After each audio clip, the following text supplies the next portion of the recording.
Pemirsa, harga cabai di pasar KM5 Palembang kembali mengalami fluktuasi. Kondisi ini dikeluhkan pedagang karena mempengaruhi penjualan dan daya beli masyarakat.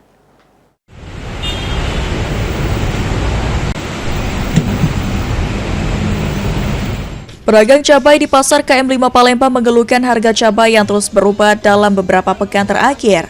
Cuaca dinilai menjadi faktor utama yang mempengaruhi pasokan dari daerah penghasil. Pedagang Nur Sani mengatakan saat ini harga cabai merah mengalami kenaikan dari Rp25.000 menjadi Rp32.000 per kilogram. Kenaikan juga terjadi pada cabai rawit yang naik dari Rp65.000 menjadi Rp80.000 per kilogram. Kondisi tersebut membuat pedagang mengurangi stok jual cabai rawit yang sebelumnya 100 kg, kini hanya 30 kg dalam sehari. Cabai merah naik ya dari harga 25 sampai hari ini 32. Terus kalau bawang merah harganya normal baik 36. Kalau yang nasi burung? Nah, cabai burung agak menonjol hari ini dari harga 65 pada hari ini 80 harganya. Nah, kurasa cuaca ya. Cuaca. Naik ya.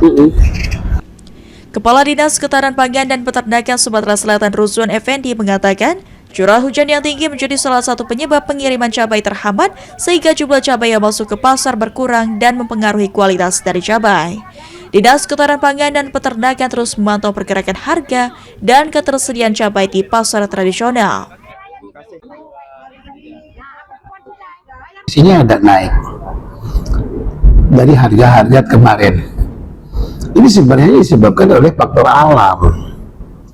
Faktor alam yang sangat-sangat mempengaruhi. Ada beberapa wilayah sentra produksi dari cabai itu terjadi curah hujan tinggi. Nah, apabila terjadi curah hujan tinggi, untuk mengeluarkan juga dia susah dan juga akan menurunkan kualitas daripada cabai itu sendiri. Kalau kualitasnya menurun kan otomatis nggak akan dijual sama masyarakat, sama petaninya atau. Ruzwan menambahkan warga dapat menanam cabai secara mandiri, yakni program Gerakan Sumsel Mandiri Pangan, dan memanfaatkan pasar murah pada tanggal 16 dan 17 di Palembang dengan harga sesuai ketetapan pemerintah. Muhammad Aidil, PAL TV.